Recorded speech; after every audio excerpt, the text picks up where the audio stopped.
আসসালামু আলাইকুম ভিউয়ার, সবাই কেমন আছেন? আজকে আমি আপনাদের জন্য আমের আচারের সহজ একটা রেসিপি নিয়ে হাজির হলাম। আমি প্রথমে আমগুলোকে কেটে এভাবে একটা ঝুড়িতে আমগুলো এভাবে ধুয়ে শুকাতে দিব যাতে পানিগুলো শুকায় যায়। এখানে পাঁচফোড়ন, তারপর রসুন, তারপর পাঁচফোড়ন বাটা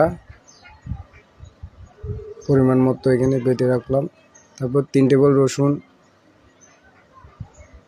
তারপরে এইভাবে পাতিলে পাঁচফোড়নগুলো দিয়ে দিব, একটু নাড়াচাড়া করব, হালকা একটু গরম করব যাতে কালো না হয়।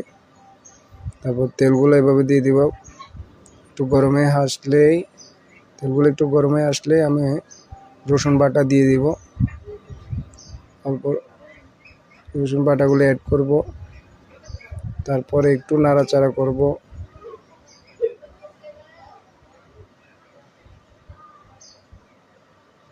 তারপর হলুদের গুঁড়ো অ্যাড করব এবং গোটা রসুন অ্যাড করব।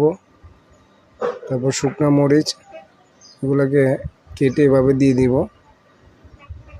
তারপরে সরষা বাটা, এটা সাদা, আপনার চাইলে কালোটাও নিতে পারেন।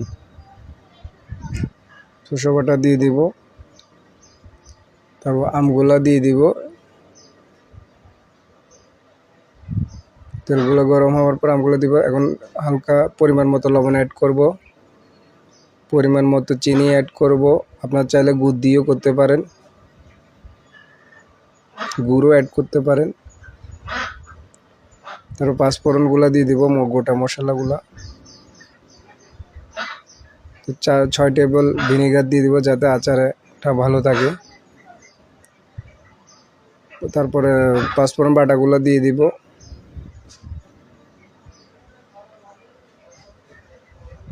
দুই 3 মিনিট এভাবে নাড়াচাড়া করব।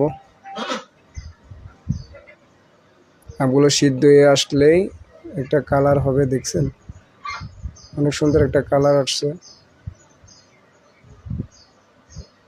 আমার আমের আচার হয়ে গেছে। এখন আমি নেমে এগুলো পরিবেশন করব। অনেক সুন্দর একটা কালার আসছে আমের আচারে।